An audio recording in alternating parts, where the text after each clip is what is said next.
Well, good evening and welcome to Tucker Carlson Tonight. 25 years ago this month exactly, Bill and Hillary Clinton took control of the Democratic Party, and they've basically run it, with a few exceptions, ever since. It's been a long time. Here's a look back. I still believe in a place called hope. I accept your nomination for President of the United States. I experimented with marijuana a time or two, and I didn't like it and didn't inhale. You could put half of Trump supporters into what I call the basket of deplorables. I did not have sexual relations with that woman, Ms. Lewinsky. I can state unequivocally that, as my husband has said, these are false allegations. It depends upon what the meaning of the word is. Yes.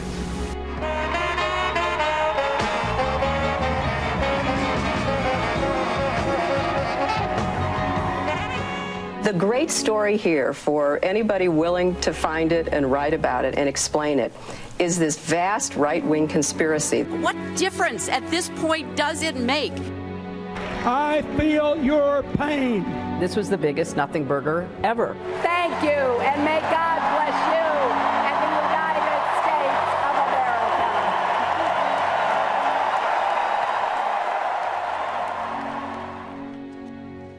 If you're a recent college graduate, that's your entire life.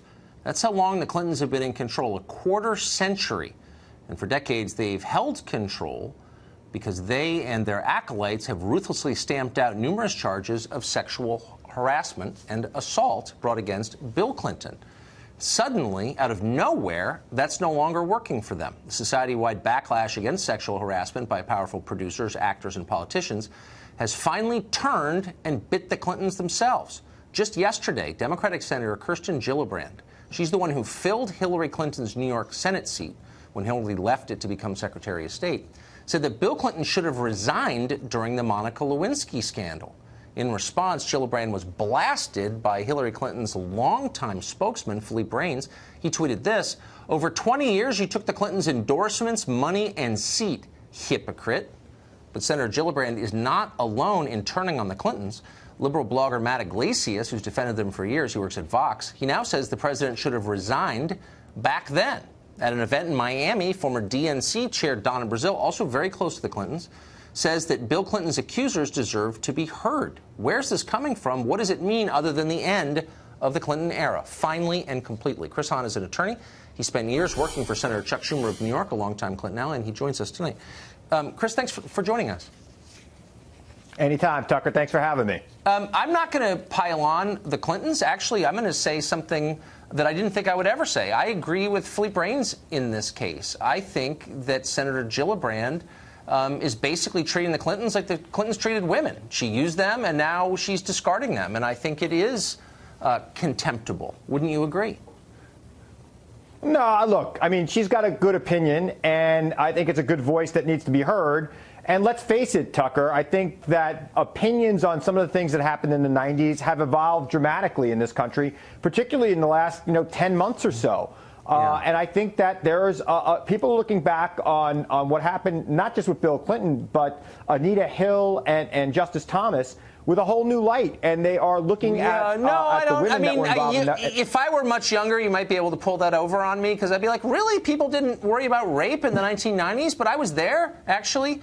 And Justice Thomas was never accused of any physical contact of any kind. He was accused of saying sexual things to Anita Hill, and we can debate whether he did or not. But he was never accused of assault in any way. Bill Clinton was credibly accused of forcible violent rape by a woman who was not a political opponent. She was a Democrat, and she told a bunch of people about it at the time, and she was attacked by fellow Democrats, dismissed by the press, and made to feel that she'd done something wrong. That was wrong then, and it's wrong now. And what I find infuriating is all these people attacked her then, and now they're like, oh, well, standards have changed. No, rape's always been real. It's always been bad. I agree, Tucker. I mean, you're not getting any argument with me. And you look back on it now, and there's a lot of disgust when you look back at that, both from people on the left and the right, and the way things were done towards women who came forward with allegations. And I think the initial instinct that is happening now for women to be believed until they're not, is probably the right way to go. And I think we're going to see more of that. And I think it's empowering for women. And I think that we're going to see less sexual harassment in the workplace. And we're going to see women move farther up the chain, because I think having more women in power is going to stop this altogether. And I think that's a great thing for America. Well, that's total nonsense. That's first of all, women. that's nonsense. Social science doesn't back you up, and there have been studies on this, and they don't say what you say they say. But moreover, Hillary Clinton just ran for president a year ago. She's married to the guy accused of rape, and she attacked the women who accused him of sex crimes, and she didn't do it in the 90s. She did it last year while running for president, and she's still denying it. So she wanted the most powerful job in America, and she's attacking the women. So how does your theory work exactly?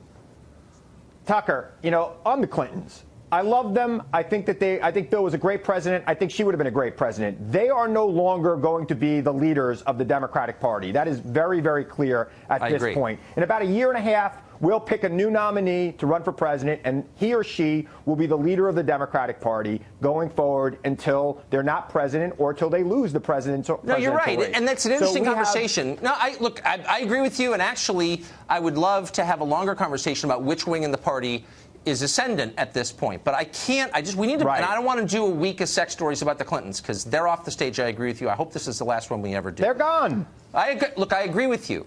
But Michelle Goldberg at the New York Times is not gone. She has a column there. She's totally fraudulent, a fraudulent feminist. She's writing this, quote, "Because of Broderick's allegations, Bill Clinton no longer has a place in decent society." Now, we can say Bill Clinton's off the stage. Michelle Goldberg's not off the stage. She still has a platform, and people listen to her and take her seriously. Where was she a year ago? These allegations are 20 years old. Why should we let Michelle Goldberg, this ersatz feminist, off the hook for just now recognizing rape is wrong? Like, why should I forgive her for that?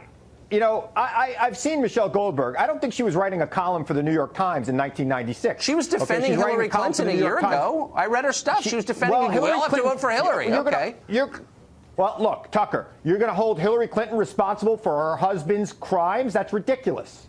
No, I'm not. I'm not actually. And by the way, I'm being as honest as I can be. Why should Michelle Goldberg? Because all of us knew. I'll tell you exactly why. Because Michelle Goldberg and lots of other people on the left thought it was more important that they have power than that some woman get justice. Okay, fine, but you can't pretend to be a feminist simultaneously, which is what people like Michelle Goldberg, and it's not just her, it's the entire feminist establishment that covered up for his crimes because they wanted him in office. And I just think they should be held accountable for that. Not the Clintons, they're defenders. Like I said, I think there's been a major evolution in this country, and I think that's a good thing, and I think things are going to change, and we're not going to be seeing these things covered up and swept under the rug. And that's not necessarily good for the current president either. That is not necessarily good for the current president. People didn't think rape was a big deal last year during the campaign? I thought the Democrats were the party of women, but you're telling me they didn't take it seriously last year. Tucker, the person who was accused of rape was not running for president last year. Hillary His Clinton wife, who attacked the woman who accused him, she was never accused of rape. She believed her husband. That was her crime, Tucker. She didn't believe her husband for a second. And don't insult my intelligence. She attacked the women who accused him. I was there. I covered this in 1998, and she led the charge against Monica Lewinsky, who did nothing wrong. She was like a kid. And Mrs. Clinton is the one who said she's a stalker and a nutcase and don't believe her. She did that. Yeah. It wasn't just believing her husband. I think, look, Tucker, I think Monica Lewinsky is owed an apology by a lot of people. Yeah, I agree. Myself included. And I think everybody on the left and the right who attacked that woman and painted her with a scarlet letter when she was just a 20-something star-eyed person. I feel that there's nobody in my lifetime who I feel was treated worse than her politically. And I agree. think that's something that needs to be rectified right away. The FBI ought to apologize to her also. They sweated her. They threatened her. She didn't do anything wrong. I mean, she did something, she was a kid. She's an intern.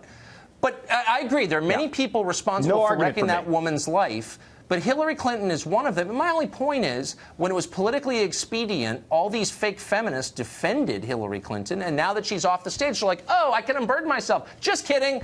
He's guilty. Well, look. I don't think they're fake feminists, Tucker. I think they were compartmentalizing some of their feelings on different things. I know a lot of women